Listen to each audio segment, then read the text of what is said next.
के हमारे ऐसे प्यारे न्यारे गीता भगवान के, जिन्होंने कुछ भी नहीं रखा अपने पास, जो भी अनुभव लिए, छोटे से छोटा, बड़े से बड़ा, सब विरासत में हमको खोल खोल कर बताते हैं। मतलब चारों तरफ से बताते हैं, ताकि हर तरफ से हर बात हम समझ सकें, अमल में ला सकें, जी सकें और अपनी सब मन इंद्रियों पे जीत पा सकें। हर तरफ का ज्ञान, हर तरफ की समझ, हर तरफ का प्यार, विश्वास, और वो आशीर्वाद बख्शते हैं कि हम जितने भी आपके उनके धरती के इन सब बातों के शुक्राने गाए इतने कम है। वो हमें ज्ञान समझ मिलती है जो हमें कहीं भी दुनिया में किताबों से या कहीं भी जाने से, कहीं भी किसी चीज में नहीं मिलती। वो हमें 5 मिनट में इतना सब बोलकर, बताकर, समझाकर, कर हमारे हृदय तक छूती उनकी बातें हैं। तभी हम ऐसे बन पाते हैं, हो पाते हैं, जिसके लिए उन्होंने इतनी अपार मेहनत करी है। आपकी मेहनत हो रही धरती, कितनी रहमत है। जितने भी भाग्य सराहे उतने कम है, अपने बलिहारी जाए हम ऐसे सदगुरु को, आपको, हमारे दादा भगवान, गीता भगवान, माता भगवान, हर बात में सब कुछ समाया हुआ है। मतलब केवल हम ये जो समय निकाल कर आते हैं, फोकस करें बस, मन से ज्ञान को सुने, कानों से ना सुने, मन से सुने। ये सब घड़ियां जो हम यहाँ देते हैं, जो बीतती है हमारी ये घंटा पर, उसमें सब इतने एकाग्रता से हम लोगों को लेना चाहिए, मन से लेना चाहिए, पीना चाहिए। कानों से नहीं सुनना चाहिए, पीना चाहिए इस रस को, अमृतपान को। तो ही हम ऐसे हो पाते हैं, एकाकार हो पाते हैं, अपने आप से ब्रह्माकार वृत्ति ले पाते हैं, ब्रह्मचर्य में रह पाते हैं, और सब हमारे विषय विकार कब कफूर हो जाते हैं। इन सब बातों से हम प्यार करते हैं, इस धरती से, गुरु से, गुरुवाणी से, और इन वचनों से कब हमको आते आते, बैठते बैठते प्यार, इश्क और मोहब्बत हो जाती है। इन सब वाणियों से, गुरु से, जो हमारा सब विषय विकार और हमें जन्म मरण से, सब बातों से ऊपर कर देती है। सब वाणी हमें हर तरफ से हमें ज्ञान समझ मिलता है। केवल हम ध्यान करें, मंथन करें, चिंतन करें, और अपने श्वासों को, गुरु की श्वासों को, जीवन को, रहमतों को जो बरस रही है, गुठोठियों से न गवाएं, इनको अमल में लाएं, जिसके लिए हम आते हैं। जो मनुष्य जन्म हमको मिला है केवल और केवल परमात्मा की प्राप्ति के लिए। जो भी आज का सब्जेक्ट चला शादी का, उसमें उन्होंने हमें हर तरफ का गाइडेंस दिया, मार्गदर्शन दिया, जिसको सुनकर, पाकर हमारा जीवन धन्य हो सकता है, हुआ है और हो जाएगा। बस इन सब चीजों को हम दिल से, ध्यान से, मन से अमल में लाएं, जो गुरु कृपा से हो जाता है। बस केवल हम चाह रखें, सच्चे बने, सरल बने, सहज बने, तो सब ऑटोमेटिक धरती है, सब अपना ऑटो मोड में करती है, ऑटो सिस्टम में करती है। कभी मुट्ठियां हमारी कसी हुई ढीलियां पड़ जाती है, हमें नहीं पता पड़ता। प्यार में कभी इकरार हो जाता है। ऐसी धरती है, ऐसा आसमानी धरती है, ऐसी ऐसी स्वर्ग की सभा लगती है कि हम सब मंत्र मुग्ध हो जाते हैं। सब मतलब अनंत शुक्राने ऐसे गुरु के, दीदी भगवान, आप धरती की सबके प्यार के अनंत शुक्र। कृष्ण परमहंस जी के बारे में, विवेकानंद जी के बारे में बता रहे थे।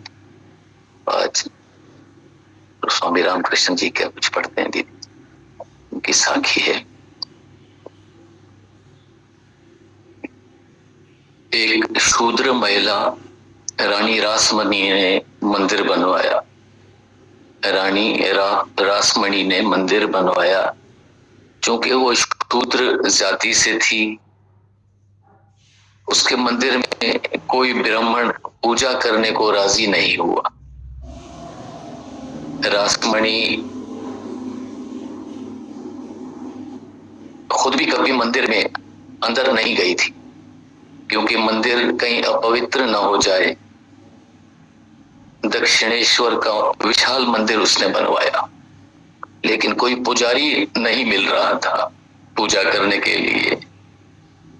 रानी रासमणी शूद्र थी, इसलिए वो खुद पूजा भी नहीं कर सकती थी। मंदिर बिना पूजा के रह जाएगा, वो बहुत दुखी होती थी। उसने सभी ब्राह्मणों से बात की कि कोई पुजारी भेज दो, मगर कोई पुजारी नहीं मिल रहा था। फिर किसी ने खबर दी कि गदाधर नाम का एक ब्राह्मण लड़का है, वो दिमाग से थोड़ा ठीक नहीं है, शायद वो राजी हो जाए। गदाधर को पूछा तो उसने कहा ठीक है। उसने एक बार भी ना नहीं कहा कि मैं ब्राह्मण होकर शूद्र के मंदिर में कैसे जाऊं। गदाधर के घर में उसको सभी ने रोका। मित्रों ने भी कहा कि कहीं और नौकरी दिलवा देंगे, तू नौकरी के पीछे अपने धर्म को क्यों खो रहा है। पर गदाधर ने कहा नौकरी का सवाल नहीं है, भगवान बिना पूजा के रह जाएं, ये बात ठीक नहीं है। गदाधर के बारे में रासमणी को खबर मिली कि ये पूजा तो करेगा, मगर पूजा में ये दीक्षित नहीं है, इसने कभी पूजा नहीं की है, इसकी पूजा का कोई शास्त्रीय ढंग विधि विधान नहीं है, और इसकी पूजा भी जरा अनूठी है, कभी करता है कभी नहीं करता है, कभी दिन भर करता रहता है। एक और खबर आई कि ये पूजा करते वक्त पहले खुद भोग लगा लेता, फिर भगवान को लगाता है। रासमणी ने कहा अब आने दो, कम से कम कोई आ तो रहा है। गदाधर मंदिर पहुंच गया, लेकिन ये गड़बड़ शुरू हो गई। कभी पूजा होती, कभी नहीं होती, कभी दिन बीत जाते, दिया भी नहीं जलता, और कभी ऐसा होता कि सुबह से प्रार्थना चलती तो नाचते ही रहते थे गदाधर। रासमणी ने कहा ये कैसे होगा। उन्होंने बैठक बुलवाई और गदाधर से पूछा कि ये किस तरह की पूजा है, किस शास्त्र में लिखी है। गदाधर ने कहा शास्त्र से पूजा का क्या संबंध, पूजा प्रेम की है, जब मन ही नहीं होता करने का तो करना गलत होगा, और वो तो पहचान ही लेगा कि बिना मन के किया जा रहा है या मन से। तुम्हारे लिए थोड़ी ही पूजा कर रहा हूं, मैं उसको धोखा नहीं दे सकूंगा। जब भाव उठता है तो परमात्मा पहचान भी लेगा, बिना भाव के पूजा तो जैसे भगवान को धोखा दे रहा हूं। जब उठता है भाव तो इकट्ठी कर लेता हूं, 2-3 सप्ताह की एक दिन में ही निपटा देता हूं, लेकिन बिना भाव के मैं पूजा नहीं कर सकता। रासमणी ने पूछा कि तुम्हारा कुछ विधि विधान मालूम नहीं पड़ता, कहां से शुरू करते हो और कहां अंत करते हो। गदाधर ने कहा वो जैसा करवाता है वैसा हम करते हैं, हम अपना विधि विधान उस पर थोपते नहीं है। ये कोई क्रियाकांड नहीं है, पूजा है, ये प्रेम है। रोज जैसी भाव दशा होती है वैसा होता है। कभी पहले फूल चढ़ाते हैं, कभी पहले आरती करते हैं, कभी नाचते हैं, कभी शांत बैठते हैं, कभी घंटा बजाते हैं, कभी नहीं बजाते हैं। जैसा भाव होता है भीतर, जैसा वो करवाता है वैसा करते हैं। हम कोई करने वाले नहीं है। रासमणि ने पूछा, ये बात गुनाह की है कि तुम पहले खुद चख लेते हो फिर भगवान को भोग लगाते हो। पहले भगवान को भोग लगाओ फिर प्रसाद ग्रहण करो। तुम भोग खुद को लगाते हो फिर प्रसाद भगवान को देते हो, ऐसा क्यों करते हो? गदाधर ने कहा, मेरी माँ जब कुछ बनाती थी तो पहले खुद चख लेती थी फिर मुझे देती थी। पता नहीं देने योग्य भी है कि नहीं। कभी मिठाई में शक्कर ज्यादा होती है, कभी शक्कर होती ही नहीं। जब मुझे ही नहीं जचेगी तो भगवान को कैसे अच्छी लगेगी? ऐसे प्रेम से जो भक्ति उठती है उसका कोई बंधा हुआ ढांचा नहीं हो सकता। प्रेम भी कहीं ढांचे में नहीं हुआ है। पूजा का कोई भी शास्त्र नहीं है, प्रार्थना की कोई भी विधि नहीं है। वो तो भाव का भूखा है।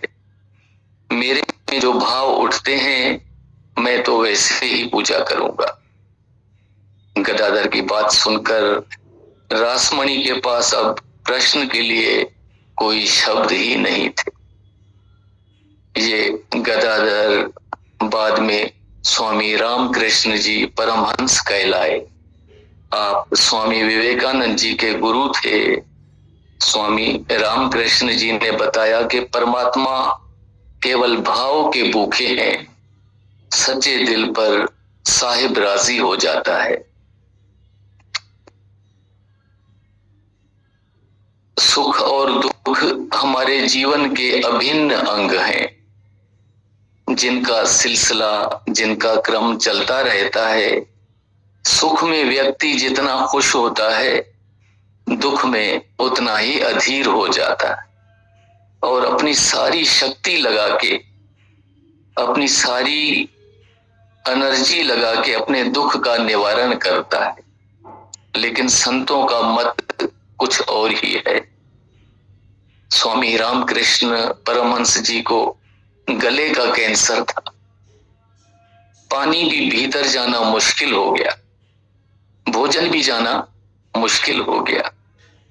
तो एक दिन विवेकानंद जी ने अपने गुरु श्री रामकृष्ण जी से कहा कि आप मां काली से अपने लिए प्रार्थना क्यों नहीं करते?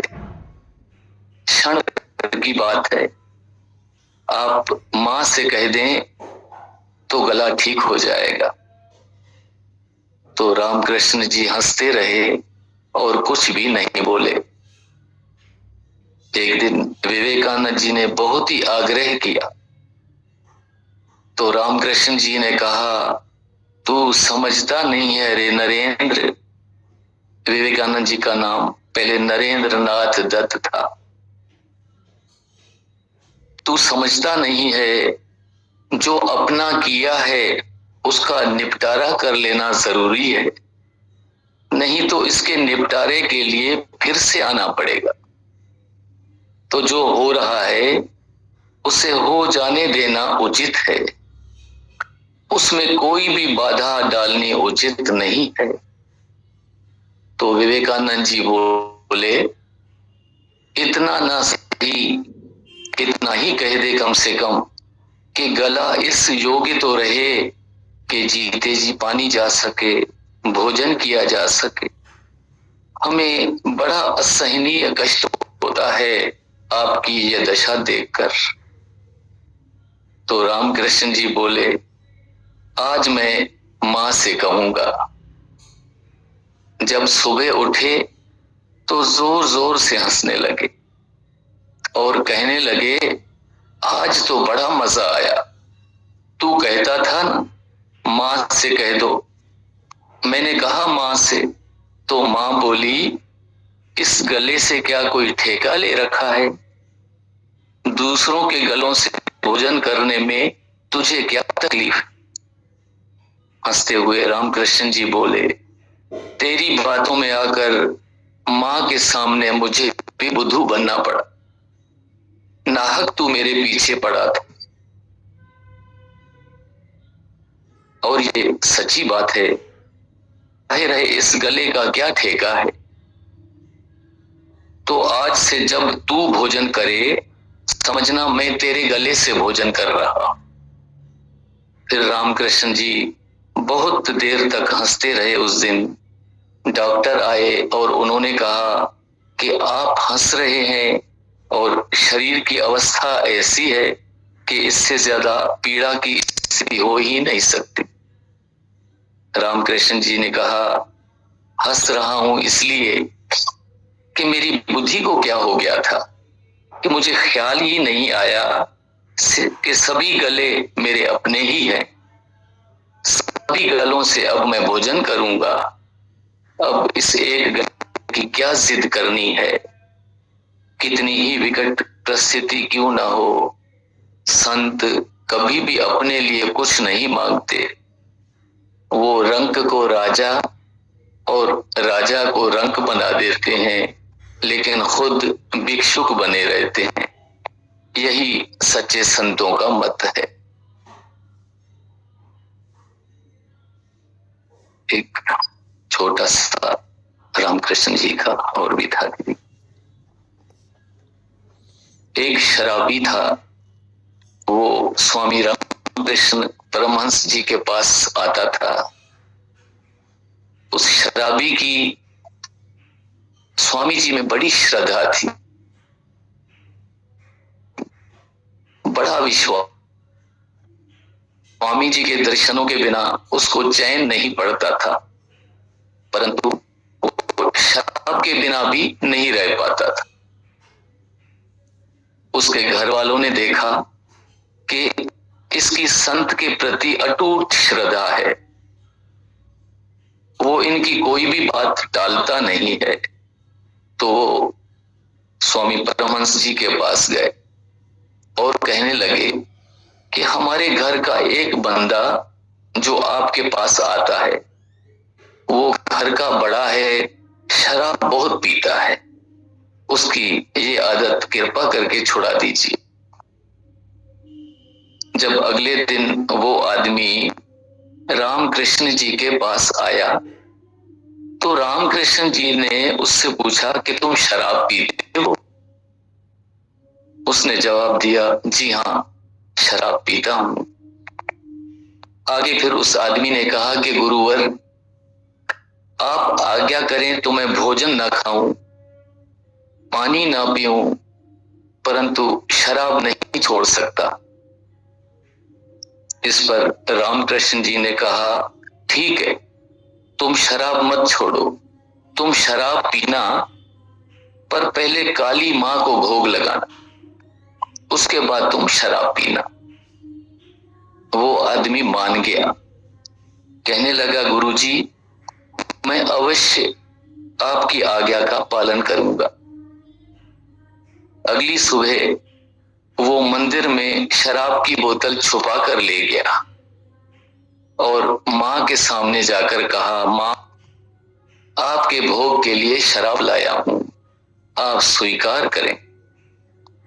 ऐसा कहकर जैसे ही बोतल निकालने लगा तो कोई दर्शनार्थी दर्शन करने के लिए अंदर आ गया।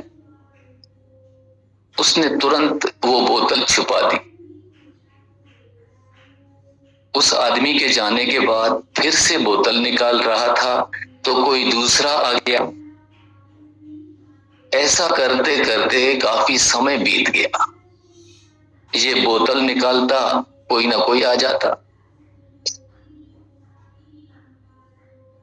इस तरह बहुत समय बीत गया तो इसने सोचा, मैं बाद में आता हूं। बाद में जब आया तो फिर वैसा ही हुआ। ऐसा करते करते उसको 3 दिन हो गए। 3 दिन उसने शराब नहीं पी। क्योंकि गुरु के वचन का पालन जो करना था, बिना भोग लगाए कैसे पीता। चौथे दिन वो गुरु जी के पास गया, बोला गुरुवर आपने ये कैसी शर्त लगाई, मैं 3 दिन से शराब नहीं पी सका हूं। रामकृष्ण जी ने पूछा 3 दिन से तुमने शराब नहीं पी, तुम तो कहते थे कि मैं छोड़ नहीं सकता हूं। तो उसने कहा मां को भोग नहीं लगा पाया तो फिर कैसे पीऊं, आपने कहा था बिना भोग लगाए शराब मत पीना। तो रामकृष्ण जी ने कहा अब तो तुमको अनुभव हो गया कि तुम 3 दिन शराब के बिना रह सकते हो, तो 30 दिन, 30 महीने और 30 साल तक भी रह सकते हो। ये अपने दृढ़ संकल्प की बात है। गुरु ने जब आनंद का अनुभव चखा दिया तो उस आदमी ने शराब छोड़ दी। दृढ़ संकल्प से देह के विकार को जीता जा सकता है और शराब छुड़ाने की युक्ति सिर्फ गुरु ही बता सकता है। दीदी भगवान, हम कई बार गलतियां करके गुरु के आगे आकर बैठ जाते हैं, लेकिन गुरु ने हमें आज तक नहीं कहा कि अभी बहुत हो गया है, अब दूसरों को मौका दो। यही सोचकर संजय भैया ने एक कविता लिखी थी, मुझे बहुत अच्छी लगती है। संजय ने लिखा था कि खताएं देखता भी है, अताएं कम नहीं करता। खताएं देखता भी है, अताएं कम नहीं करता, समझ में आ नहीं सकता वो इतना मेहरबान क्यों है। खताएं देखता भी है, अताएं कम नहीं करता, समझ में आ नहीं वो इतना मेहरबान क्यों है। क्योंकि हम हमेशा गुरु से मांगने ही आते हैं, अपनी समस्याएं लेकर ही आते हैं, मगर गुरु ने एक बार भी सिर्फ हमारी शिकायतें सुनी है। किसी ने इस शिकायत पे, इस शिकवे के ऊपर किसी ने बहुत अच्छा लिखा है कि कमाल का शिकवा किया आज मुझसे खुदा ने शिकायत की कि कमाल का शिकवा किया आज मुझसे खुदा ने, के मांगने ही आते हो कभी मिलने भी आया करो। कमाल शिकवा किया आज मुझसे खुदा ने, के मांगने ही आते हो कभी मिलने भी आ जाया करो। भजन बोल रतन भैया बना, रतन भैया यह नहीं कि भोगों में गिरना, और शादी का मतलब है एक दूसरे को ऊपर चढ़ाना। शादी सोने के धागे में हथियाला बांधने जैसा है। सोने के धागे मतलब प्रेम का, आत्मा का नाता होना चाहिए।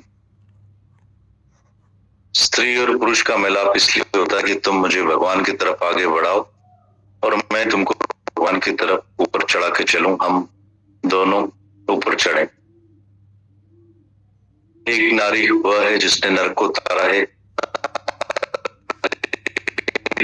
नर तारा उसको परमात्मा पति समझकर, भगवान का रूप समझकर उसको भगवान के रास्ते पर लेकर आए और उसको भगवान करके खड़ा करे। और दूसरी स्त्री वह होती है जो उसको प्रोटेक्ट करके भोगों में गिराती है। उस स्त्री के लिए शास्त्रों ने बोला है स्त्री नागिन है, तो लोगों ने समझा स्त्रियां हो गई, पर स्त्री नागिन वो है जो को भोगों में गिरा, पर वह स्त्री नागिन नहीं है जो पुरुष को उठाती है। वह देवी है, शक्ति है, वो दुर्गा माता है जिसकी तुम्हारी भी शेर के ऊपर सवारी होना चाहिए। शेर है मन, जिसने मन के शेर के ऊपर सवारी की वो सच्चा देवता है और वही अपने पति को इस रास्ते पर आगे बढ़ा सकती है। साथ ही हाथ बढ़ाना, एक अकेला थक जाएगा, मिलकर उठाना, अगर हम उसको सच्चा साथ देंगे तो एक के बदले दो चढ़ेंगे, तो उसके लिए आसानी होगी। तुम मुझे चढ़ाओ, मैं तुमको चढ़ाऊं, पर कहीं भी उसको गिराना नहीं है। कोई भी इच्छा अगर हम रखेंगे तो जरूर गिरेंगे।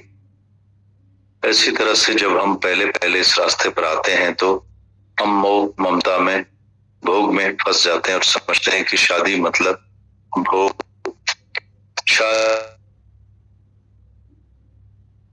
मतलब बच्चे, शादी मतलब मजा, शादी मतलब घूमना, शादी मतलब इंद्रियों का सुख, इंद्रियों का छोड़ देना। ये शादी नहीं। जिसको पूरा कंट्रोल है उसकी शादी सक्सेस होगी, क्योंकि इंद्रियों के सुख के आधार पर एक दूसरे से प्यार नहीं है। पति इंद्रिय आनंद, उनको इंद्रियों से सुख लेने की जरूरत ही नहीं है, वो अपनी शांति में आनंद में रहते हैं।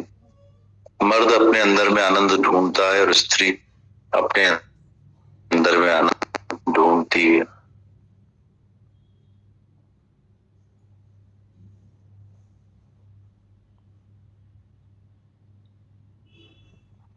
जब वादा टूटता है तो दुखी होते हैं।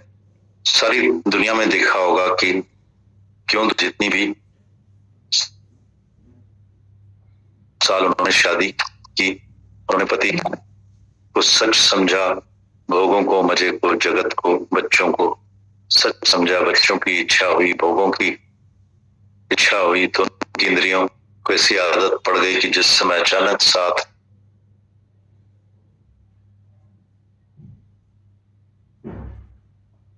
उनका छूट गया, उनकी हालत ऐसी हो जाती जैसे भूख में खाने की थाली पर कोई आधे में से छीन ले तो उसकी क्या हालत होगी। तो इसी तरह से जब स्त्री का पुरुष, पुरुष की स्त्री जाती है तो दोनों बहुत दुखी होते हैं, क्योंकि उन्होंने समझा था अब हम सारी उम्र साथ होंगे और बहुत मजे लेंगे। अभी ये किया नहीं, अभी वो नहीं किया, पर जिसका कि हाँ मैंने सब सुख लिए, ठीक है, अब शरीर छोड़कर गया भी है तो क्या। अब बोलेगी नहीं कि अभी मैंने सुख, मेरी देवरानी मजे ले रही है, मेरी फलानी मजे ले रही है, मेरी सहेली मजे ले रही है और मैं ऐसे रह गई, भगवान ने मेरा पति छीन लिया। इसका मतलब है सुखों को याद करके रोती है, इंद्रियों के सुखों को याद करके रो रही, न कि आत्मा को याद करके रोती है। अगर तुम्हारा पति परमात्मा है तो तुमको रोने की जरूरत ही नहीं है। जब शरीर छूटता है तो ऐसा नहीं कि पति परमात्मा मर गया, उसकी देह मर गई, देह तुम्हारा क्या नाता था।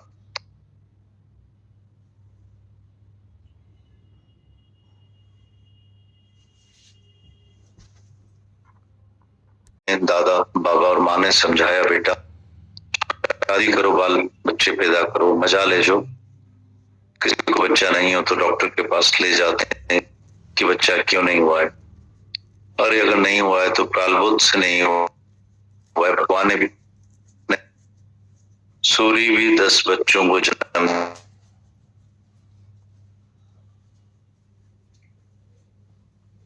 पैदा किया, 4 तो पहुंचे। इंद्रियों का सुख लक्ष्य, भोगी लक्ष्य, पर इधर भोग नहीं चाहिए, इधर चाहिए भगवान। यहाँ भोग मिलेंगे, यहाँ भगवान। तुम भगवान के रास्ते पर आओगे और बोलोगे कि इसमें क्या है, हम वो भी साथ लेके देखते हैं। दोनों मुझे साथ नहीं आएंगे, जैसे जहर और अमृत साथ में नहीं। अमृत पिया वो कभी जहर नहीं पिएंगे, और जिनके अंदर में जहर का रस पड़ा है वो अमृत नहीं खा पाएंगे।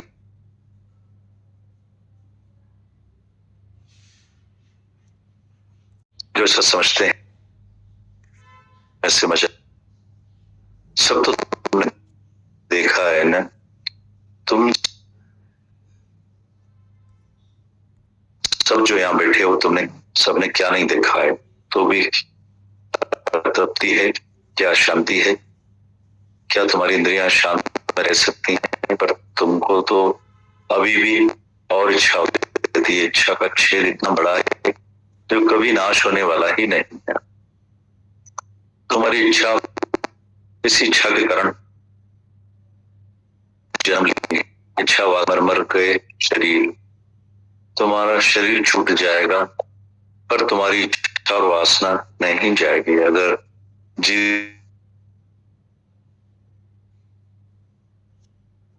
घोड़े सब, इधर भी भोग थे उधर भी भोग थे, सुख थे उधर भी बच्चे थे, नहीं बात कौन सी? मनुष्य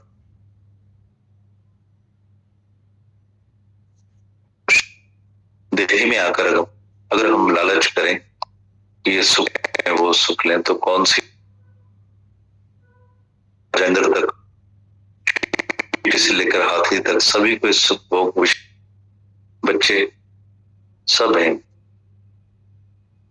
मनुष्य देही गधे घोड़े जैसे बिगाड़ने के लिए है क्या?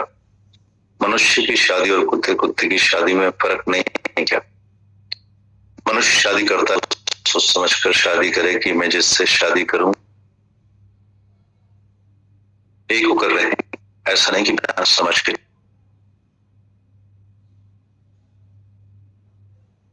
उससे कुछ साथ इसलिए दें कि हम भगवान के रास्ते पर चले, और जहां जहां भी धक्का खाएं तो दूसरा साथी उसको उठाकर चले। जैसे दो लोग रास्ते में जाते हो तो अगर एक गिर जाता है तो दूसरा उसको उठाएगा ना, या अगर एक गिरता है तो दूसरा भी पीछे गिर जाएगा। तो पति पत्नी का संग ऐसा ही, में एक दूसरे को अंधा करके बैठे हैं। तुम्हारी वासनाएं इच्छाएं निकालता है और तुमको बताता है कि तुम दुनिया भाई अंधा मिल अनजान बैठा वाट बनाए, पति भी अंधा तो पत्नी भी अंधी, वो विषय विकार में अंधा, वो भी जेवर कपड़े पहने, खाने पीने में उसका मन पति का माया में, विषय में, भोग में, संग में आओगे तब तुम स्वतंत्र, तब तुम स्वच्छ पवित्र होंगे। तुम सोच पाओगे कि हम पहले कौन से गटर में पड़े थे। जब भोग तुमको गटर लगे, बदबू आए, जब सचमुच अपने हाल पर आए कि कैसे तो अपनी सारी शक्ति बिगाड़ दी, अगर वही शक्ति तुम परमात्मा के पास लगाते, ब्रह्मचर्य की ताकत इकट्ठी करके, उससे तुमको शक्ति आएगी, उससे तुमको आत्मा का ज्ञान आएगा। तुमने वो ताकत इकट्ठी नहीं की और तुमने वो ताकत लोगों की तरफ बिगाड़ दी तो तुमको भगवान नहीं मिलेगा, क्योंकि परमात्मा को पाने के लिए शक्ति चाहिए, दिमाग को शक्ति चाहिए, इंद्रियों को रोकने के लिए शक्ति चाहिए, इस बात को समझने के लिए शक्ति चाहिए। वो सब शक्तियां लेकर हम सब इंद्रियों को वश में करके दिमाग में वो इकट्ठी करेंगे, जिसको मेगा शक्ति बोलते हैं। जो दिमाग में रहती है, वो जो दिमाग में रहती है उस शक्ति से तुम ज्ञान प्राप्त कर पाओगे। गीता में बताते हैं आगे, एक तरफ तुमको ब्रह्म ज्ञान मिले और दूसरी तरफ शक्ति चली जाए। जैसे तुम दिन तक तो आत्मा में टिके पड़े हो और रात को सारी शक्ति यूज करके आ जाओगे, सुबह को बोलोगे और जिसने अपनी सारी इकट्ठी करी है उसको सारी खुशियां आएगी कि मैं इंद्रियों को रोक सकता हूँ, और जिसने भी अपने को रोका है उसको बहुत खुशियां आई है, बहुत शक्तियां मिली है, और वो भी गिरा हुआ इंसान नहीं। रवाजी तरह से भी तुम दुनिया में अगर कोई भी करोगे, पॉलिटिकल लीडर बन के रहो या कुछ भी बनो, या जिसने भी कोई बड़ी बात करके भी दिखाइए, वो पहले ब्रह्मचर्य में रहा। जो भी सब बहादुर हुए हैं, जो लड़ाई में जाते हैं, वो भी ब्रह्मचर्य में नहीं रहे, पक्का हराएंगे। हम जहां जहां भी जाते हैं हमको हासिल करनी होती है, होते वो क्यों करते हैं? हम 20 चर्य में, तब हम बीए में डॉक्टरी वकालत जो भी पेपर में ही पास करते हैं। अगर 50 साल 60 साल के किसी शादी किए हुए को बोलो कि डॉक्टरी पढ़ो, उसका मन स्त्री और बच्चों में जाएगा, वो कैसे पढ़ेगा? वो भी जो भी पढ़ाई होगी वो कुंवारेपन में ही होगी। इसी तरह से जैसे हम सब विद्या ब्रह्मचर्य की उम्र में लेते हैं, तो इसी तरह से जब ब्रह्म विद्या भी हासिल करें तो समय कम ब्रह्मचर्य में रहना, विकारों से दूर रहना, तो मन हमेशा पवित्र रहेगा। बाकी ऐसा शुद्ध सोने जैसा ज्ञान लेकर अगर हम कांच और पत्थरों से टकराएंगे और अमृत पीने के बाद अगर हम जहर पिएंगे तो जहर और अमृत मिलेंगे तो जहर हो जाएगा। जैसे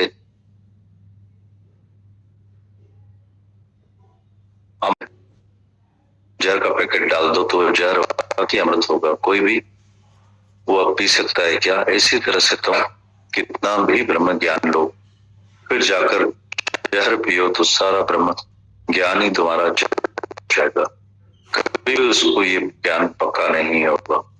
अपनी शक्तियां इकट्ठी करो, बिगाड़ो नहीं। बात करने में बिगाड़ो, खाने में बिगाड़ते हो, देखने में बिगाड़ते हो, चिंताओं में बिगाड़ते हो। सब इंद्रियों का ब्रह्मचर्य, हमारी इंद्री बाहर नहीं दौड़े, सभी इंद्रियों को वश में करके मन को वश में रखो। तो मन तू ज्योत स्वरूप है, तुम ज्योति स्वरूप हो, तुम अपने को केवल पहचानो। गीता भगवान।